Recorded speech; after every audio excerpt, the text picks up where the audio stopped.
വൈദ്യശാസ്ത്ര രംഗത്തെ പുത്തൻ അറിവുകളും കൗതുകങ്ങളും പരിചയപ്പെടുത്തി Gokulam medical college students union സംഘടിപ്പിക്കുന്ന ഗാലത്തിയോൺ മെഗാ എക്സിബിഷന് തുടക്കമായി. Reporter managing editor Anto Augustine എക്സിബിഷന്റെ ഭാഗമായ ടോക്ക് ഷോയിൽ മുഖ്യാതിഥിയായി. വിദ്യാർത്ഥികൾക്കും പൊതുജനങ്ങൾക്കുമായി വൈദ്യശാസ്ത്ര അറിവുകൾ പരിചയപ്പെടുത്തുന്നതിനാണ് Sree Gokulam medical college students union ഗാലത്തിയോൺ മെഗാ എക്സിബിഷൻ സംഘടിപ്പിക്കുന്നത്. പരിപാടിയുടെ ഭാഗമായ talk show reporter broadcasting company private ലിമിറ്റഡിന്റെ മാനേജിംഗ് എഡിറ്റർ ആന്റോ അഗസ്റ്റിൻ ഉദ്ഘാടനം ചെയ്തു.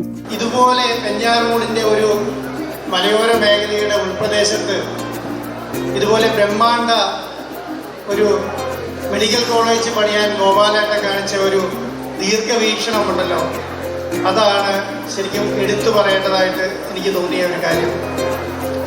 നമ്മളെ സംബന്ധിച്ചിടത്തോളം എല്ലാവർക്കും, എന്നെ കേൾക്കുന്ന കുട്ടികളായാലും മുതിർന്നവരായാലും എല്ലാവർക്കും വേണ്ട ഒരു കാര്യം ദീർഘവീക്ഷണമാണ്. മെഡിക്കൽ എക്സ്പോയ്ക്ക് പുറമെ രുചിവൈവിധ്യങ്ങളുമായി ഫുഡ് ഫെസ്റ്റിവൽ, AR VR ഗെയിമുകളും കളിസ്ഥലവും ഷോപ്പിംഗിനായി ഫ്ലീ മാർക്കറ്റ് എന്നിവയുമുണ്ട്. ഇന്നലെ ആരംഭിച്ച എക്സിബിഷൻ 29 വരെ വെഞ്ഞാറമൂട് കോളേജ് ക്യാമ്പസിൽ നടക്കും. റിപ്പോർട്ടർ, തിരുവനന്തപുരം.